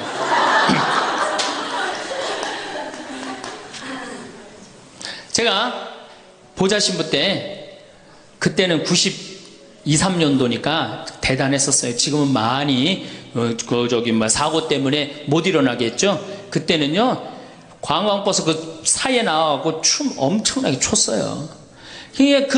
내가 거긴 굉장히 큰 성당인데 7개 꾸리아였어. 여성 꾸리아가 4개나 있었어요. 성주순례를 가고 싶은데 젊은 보좌신부랑 가고 싶은 거예요. 나한테 한 달을 졸르는 거 가자고. 난 가기 싫다. 왜 가기 싫으냐 그랬더니 거기 가면은 갈 땐 거룩한데 올 때는 너무 정신없어서 난 가기 싫다. 그래도 우리 단장들이 막아줄 테니까 신부님 갑시다. 그래서 제가 그럼 갑시다 하고 갔는데 갈 땐 역시 거룩하게 가더라고요. 근데 그 성당은 여러분들처럼 굉장히 젊은 성당이야. 이 젊은 아줌마들이 많았어요. 이렇게 내리자마자 술을 소주에 박스로 그냥 먹는 거예요. 근데 딱 버스에 올라타자마자 복도에 나와갖고 춤추기 시작. 근데 저는 이해가 돼요. 1년 내내 우울했는데 딱 하루 스트레스 풀 수 있는 유일한 기회는 언제야? 성주순례 돌아오는 길. 한국 천주교 공인 다 똑같아요. 모든 성당이 다 똑같아요. 갈 땐 거룩하고 올 땐 난장판이에요. 그 막 춤을 추다가 자기네들끼리 춤추니까 재미없잖아. 보좌 신부하고 같이 추고 싶은데 맨 앞에 보좌 신부는 앉아있는데 이 단장님들이 막았는데 제가 어쩔 수 없이 끌려나갔어요. 제발 나 좀 그때 뭐 보좌 신부니 지금이야 이제 막 인상 쓰고 승질 부리면 되지만 그때는 그게 됩니까? 막 보좌 신부 때 통제가 안 돼요. 그런데 성당 도착 2km 전에 기적이 일어납니다. 갑자기 누가 마이크를 붙잡더니 하늘에 계신 우리 아버지 이러면요 다 자기 자리로 뛰어들어가요. 알아서. 나는 하늘에 계신 우리 아버지가 그렇게 전능한지 그때 딱 알아봐요. 하늘에 계신 우리 아버지 굉장히 전능하세요. 살다 보면 어떤 일이든 후회가 남기 마련입니다. 미리 알았더라면 후회를 덜 남길 수 있었을까요? 인생의 후반기를 보내고 있는 60대, 70대들은 그들이 지금껏 살아온 발자취 곳곳에서 후회를 발견한다고 합니다. 또 사람들은 죽기 직전 많은 깨달음을 얻는다고 합니다. 저마다 다른 삶을 살았던 사람들이지만 놀랍게도 후회하는 것은 거의 비슷하다고 하는데요. 사람들은 삶이 끝나갈 때쯤 돼서야 자신의 인생을 명확하게 돌아볼 수 있다고 합니다. 인생을 후회 없이 사는 사람은 아마 없을 것입니다. 인생은 고해라고 했듯이 고통과 번민 속에서 성장하고 늙어가는 것이죠. 그렇다면 인생 선배들이 가장 후회하는 것들은 무엇일까요? 오늘은 우리보다 조금 앞서 이 길을 지나가신 60대, 70대 인생 선배들의 99%가 땅을 치고 후회한다는 10가지에 대해 말씀드리겠습니다. 오늘의 영상으로 자신의 지나온 인생을 돌아보고 또 남은 인생은 보다 기쁘게 살아가시길 바랍니다. 첫 번째, 저축을 많이 하지 못한 것. 은퇴 후 가장 큰 고민은 경제적인 어려움입니다. 고정 수입은 줄어들지만 지출은 계속해서 발생되는데요. 은퇴 직후에는 여행을 떠나거나 평소 하고 싶었던 취미 활동을 하는 등 나를 위한 재량적 지출을 많이 하게 됩니다. 그 이후 70세가 넘어가기 시작하고 건강이 나빠지면서 간병이 필요한 시기가 되면 지출은 급격히 늘어나게 됩니다. 그 외에도 자녀 지원비, 경조사비 등 각종 지출은 늘어가는 탓에 생활고에 시달릴 수 있습니다. 인간의 수명이 늘어나면서 노후 생활 기간도 덩달아 늘어났습니다. 그만큼 준비해야 할 돈도 많아졌다는 뜻이죠. 그러나 한정된 소득과 성공한 사람들을 보면 크게 두 부류로 나뉘는 걸 알 수 있습니다. 하나는 자신이 성공했다고 여기저기 떠벌리고 다니는 사람들, 그리고 또 하나는 조용히 아무 말 없이 자기 삶을 사는 사람들입니다. 우리는 흔히 성공을 하면 자연스럽게 자랑하고 싶어질 거라고 생각하죠. 좋은 차를 사고 비싼 시계를 차고 SNS에 멋진 사진을 올리고 싶을 겁니다. 왜냐하면 그렇게 하면 남들이 나를 더 인정해 줄 거라고 믿으니까요. 하지만 현실은 그렇지 않습니다. 오히려 진짜 성공한 사람들은 그렇게 행동하지 않습니다. 왜냐하면 보여줄 필요가 없기 때문입니다. 돈이 많다고 높은 자리에 있다고 유명하다고 해서 굳이 그걸 드러낼 필요는 없습니다. 그걸 아는 사람들은 이미 알고 있고 모르는 사람들은 알 필요가 없죠. 그런데도 굳이나 성공했다고 떠드는 사람들이 있습니다. 그런 사람들은 왜 그럴까요? 간단합니다. 그 사람들은 사실 그렇게까지 성공한 게 아니기 때문입니다. 우리는 종종 SNS에서 성공한 사람들을 봅니다. 해외여행을 가고 고급 레스토랑에서 밥을 먹고 멋진 차를 타고 다니는 모습? 그런데 가만히 보면 그런 걸 보여주는 사람들은 언제나 뭔가를 팔고 있습니다. 강의를 팔든 자기 브랜드를 홍보하든 아니면 단순히 자기 자존감을 유지하려고 하든 간에 결국 목적이 있는 거죠. 진짜 부자들은 그렇게 하지 않습니다. 오히려 조용히 아무도 모르게 자기 일을 합니다. 왜냐하면 자랑해서 얻을 게 없기 때문입니다. 오히려 괜히 잘난 척했다가 사람들에게 이용당하거나 시기와 질투를 받거나 쓸데없는 오해를 사는 게 더 피곤합니다. 이건 단순한 돈 이야기가 아닙니다. 사회적인 성공을 이룬 사람들도 마찬가지입니다. 진짜 실력 있는 사람들은 자기 실력을 굳이 떠벌리지 않습니다. 왜냐하면 그럴 필요가 없으니까요. 자기 분야에서 최고라면 사람들이 먼저 알아서 찾아옵니다. 반대로 실력이 부족한 사람일수록 자기를 포장하려고 애씁니다. 우리가 흔히 듣는 말이 있죠. 빈수레가 요란하다. 이 말이 괜히 있는 게 아닙니다. 정말 내실이 있는 사람들은 굳이 시끄럽게 굴지 않습니다. 반대로 겉만 번지르르한 사람들은 자기가 얼마나 대단한지 떠들고 다닙니다. 이걸 좀 더 현실적인 예로 들어볼까요? 동창회에 나가면 꼭 이런 사람이 있습니다. 옛날에는 별거 아니었는데 갑자기 잘 됐다고 나타나서 자기가 얼마나 성공했는지 자랑하는 사람. 처음에는 다들 와 대단하다 하고 들어주지만 시간이 지나면 어떨까요? 대부분 속으로 이렇게 생각할 겁니다.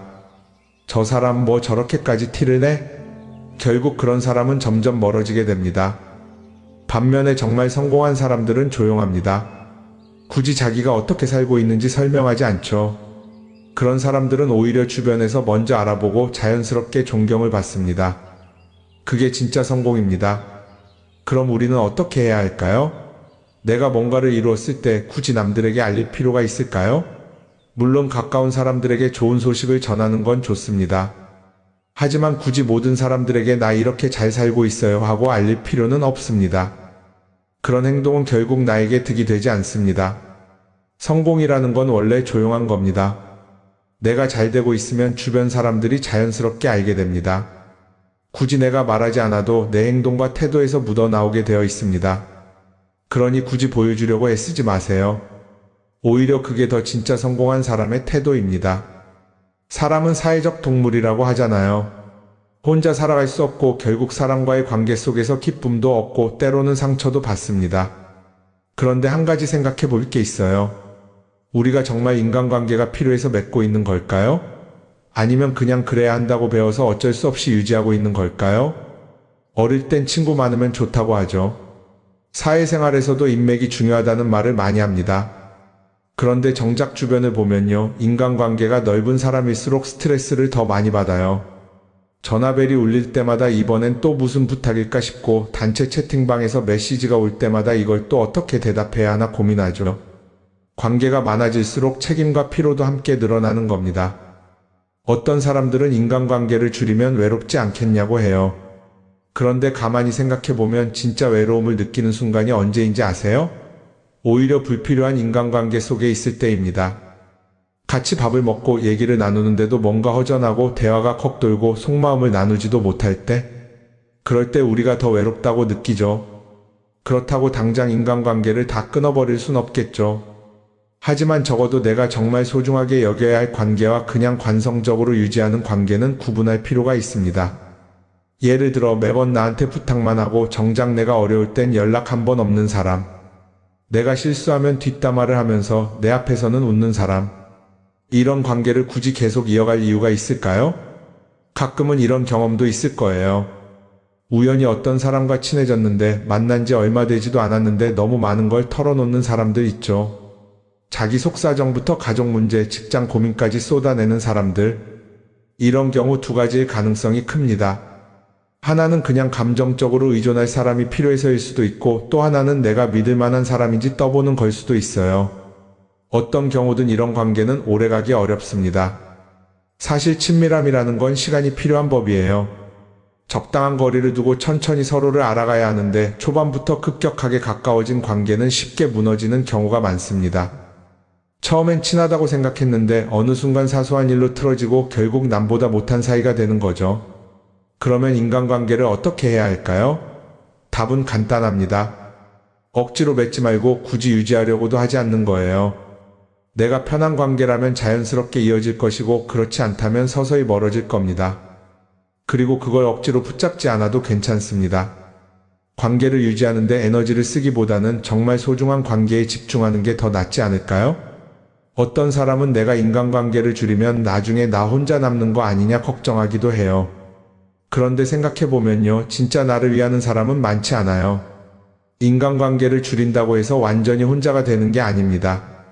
오히려 불필요한 관계를 정리하고 나면 남아있는 관계들이 더 단단해지고 가치 있게 느껴질 겁니다. 예전엔 인맥이 자산이라는 말을 많이 했어요. 그런데 요즘은 꼭 그렇지도 않죠. 오히려 불필요한 인간관계가 많으면 그게 짐이 될 수도 있어요. 적당한 거리, 적당한 선. 이걸 잘 지키는 게 결국엔 가장 편한 인간관계를 유지하는 방법 아닐까요? 한번 곰곰이 생각해 보세요. 지금 내 주변에 있는 사람들 중에서 내가 정말 편하게 만날 수 있는 사람이 몇 명이나 되는지, 내가 억지로 맞춰주고 있는 관계는 없는지. 관계를 줄이면요, 외로워지는 게 아니라 오히려 더 자유로워집니다. 그리고 자유로워진 만큼 내 인생에서 정말 중요한 것에 집중할 수 있게 됩니다. 인간관계에 너무 많은 걸 신경 쓰다 보면 정작 중요한 걸 놓칠 수 있어요. 그러니까 이제는 한 번쯤 정리해보는 것도 나쁘지 않을 겁니다. 사람들이 돈을 많이 벌고 싶어 하는 이유가 뭘까요? 단순히 돈이 많으면 좋으니까? 물론 그것도 있겠지만 사실 돈을 원하는 진짜 이유는 더 나은 삶을 살기 위해서겠죠. 그런데 문제는 돈을 많이 번다고 해서 반드시 삶이 나아지는 건 아니라는 겁니다. 오히려 더 많이 벌수록 더 많이 쓰게 되는 경우가 많아요. 가끔 이런 생각해 본 적 없으세요? 예전에는 돈이 지금보다 훨씬 적었는데 이상하게 그때가 더 여유로웠던 것 같다. 왜 그럴까요? 사실 우리가 원하는 건 돈 그 자체가 아니라 돈을 통해 얻을 수 있는 자유인데 돈을 벌면 벌수록 그 자유를 잃어버리는 경우가 많아요. 더 좋은 차, 더 좋은 집, 더 좋은 옷을 사면서 점점 더 많은 돈이 필요해지고 결국엔 돈을 벌기 위해 또다시 일해야 하는 악순환에 빠지게 되는 거죠. 한번 생각해 봅시다. 우리가 정말 필요해서 뭔가를 사는 경우가 얼마나 될까요? 필요해서라기보다는 남들이 가지고 있으니까, 없어 보이기 싫으니까, 혹은 그냥 기분 전환을 위해서 소비하는 경우가 훨씬 많아요. 그리고 그런 소비를 할 때마다 스스로 이렇게 합리화를 하죠. 이 정도는 나를 위한 투자야. 그런데 가만히 보면 그 소비가 진짜 나를 위한 소비인지 아니면 그냥 사회가 만든 기준에 끌려가고 있는 건지 헷갈릴 때가 많습니다. 예를 들어 예전에는 스마트폰 하나면 충분했는데 이제는 스마트워치도 있어야 하고 무선 이어폰도 필요하고 태블릿도 있어야 할 것 같고, 하나를 사면 또 다른 무언가가 필요해지는 시기예요. 사실 이건 우리가 그렇게 만들어진 겁니다. 광고도 그렇고 SNS도 그렇고 자꾸 우리에게 이렇게 말하죠. 이걸 사야 더 행복해질 수 있어요. 그런데 정작 그걸 사고 나면 어때요? 처음 며칠은 좋죠. 그런데 시간이 지나면 또 다른 걸 사고 싶어져요. 왜냐하면 물건이 우리를 오래 행복하게 만들어주지는 않거든요. 특히 요즘은 SNS가 이런 소비 심리를 더 부추기는 것 같아요. 예전에는 친구들끼리 만나서 나 새로 샀어 하고 자랑하는 게 전부였는데 이제는 SNS에 올리면서 전 세계 사람들에게 보여주잖아요. 그러다 보니까 남들도 다 뭔가를 사서 올리고 나도 따라해야 할 것 같은 기분이 드는 거예요. 그런데 중요한 건 그 사람들도 사실은 나와 똑같은 기분이라는 겁니다. 내가 남을 부러워하는 만큼 나도 누군가에게 부러움을 사려고 애쓰고 있는 거죠. 결국 끝없는 비교와 소비 속에서 진짜 중요한 걸 놓치게 되는 겁니다. 한번 이렇게 생각해보면 어떨까요? 만약 내가 지금부터 딱 1년 동안 불필요한 소비를 하지 않는다면 내 삶이 어떻게 변할까? 아마 처음에는 답답할 수도 있어요. 사고 싶었던 걸 참아야 하니까. 그런데 그걸 몇 번 참고 나면 어느 순간 깨닫게 될 겁니다. 내가 굳이 이걸 안 사도 괜찮네? 그렇게 불필요한 소비가 줄어들면 자연스럽게 돈이 쌓이겠죠. 그런데 돈이 쌓이는 것보다 더 중요한 게 있어요. 바로 마음의 여유가 생긴다는 겁니다. 돈을 쓰지 않는다고 해서 불행해지는 게 아니라 오히려 소비로부터 자유로워지면서 진짜 행복을 찾을 수 있어요. 물론 이걸 실천하는 게 쉽지는 않겠죠. 우리 주변에는 소비를 부추기는 것들이 너무 많으니까요. 하지만 적어도 이런 건 해볼 수 있습니다. 뭔가를 사고 싶을 때 한 번만 스스로에게 물어보는 거예요. 이게 정말 나한테 필요한 걸까?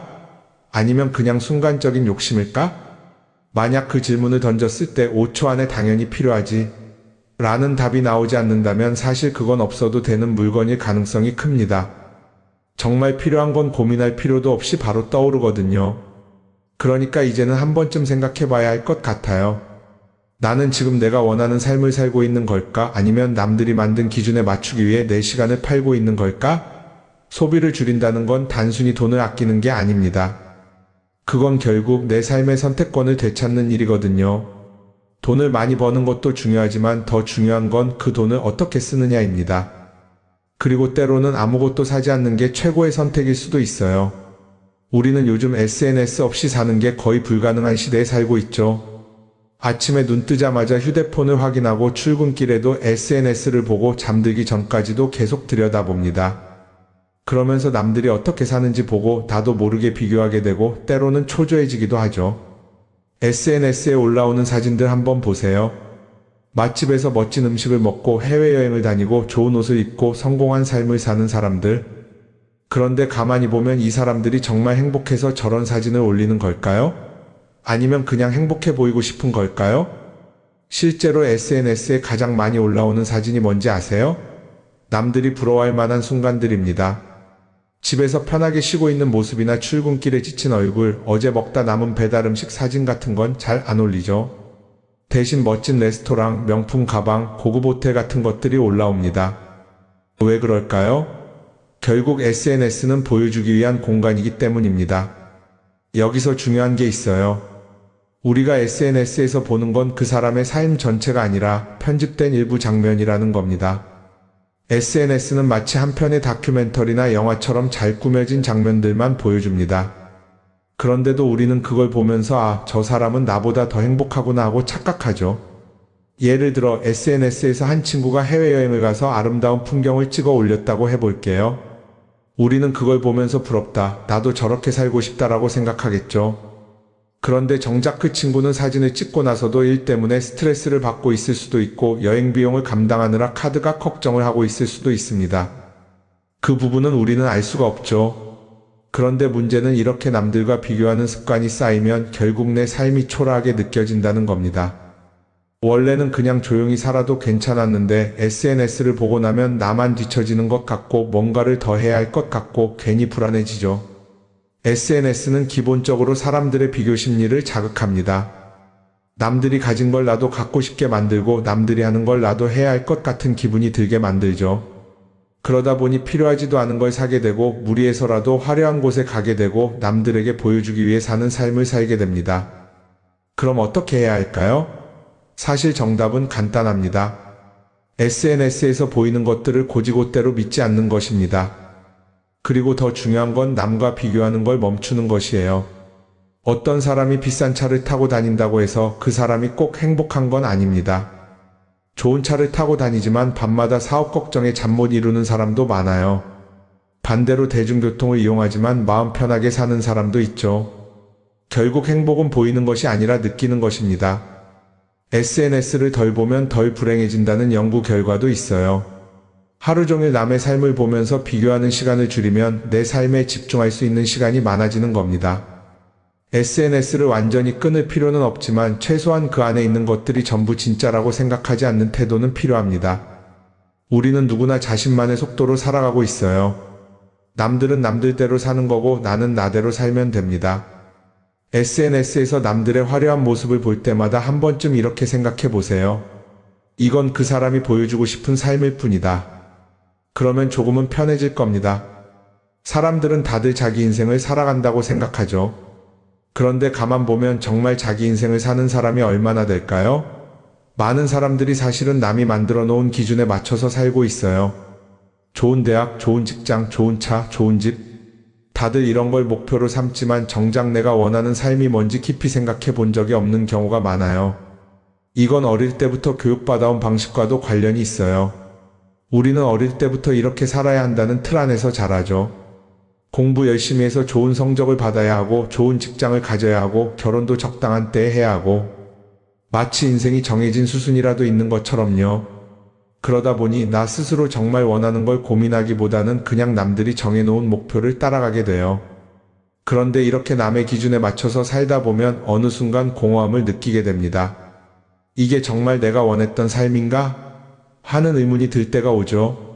어릴 땐 성적이 목표였고 사회에 나와서는 연봉이 목표였고 결혼하고 나서는 아이 교육이 목표였는데 그 목표를 이루고 나면 허무한 거예요. 계속 뭔가를 이루긴 했는데 정작 나는 어디에 있는지 모르겠는 거죠.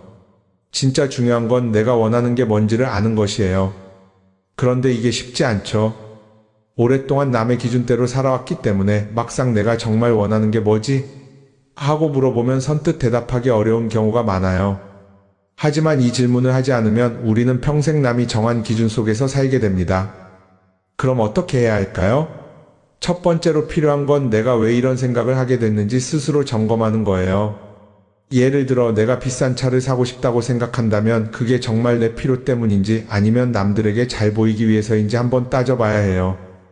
만약 남들이 나를 어떻게 볼까 하는 게 더 중요하다면 그건 내 기준이 아니라 사회가 만들어 놓은 기준일 가능성이 큽니다.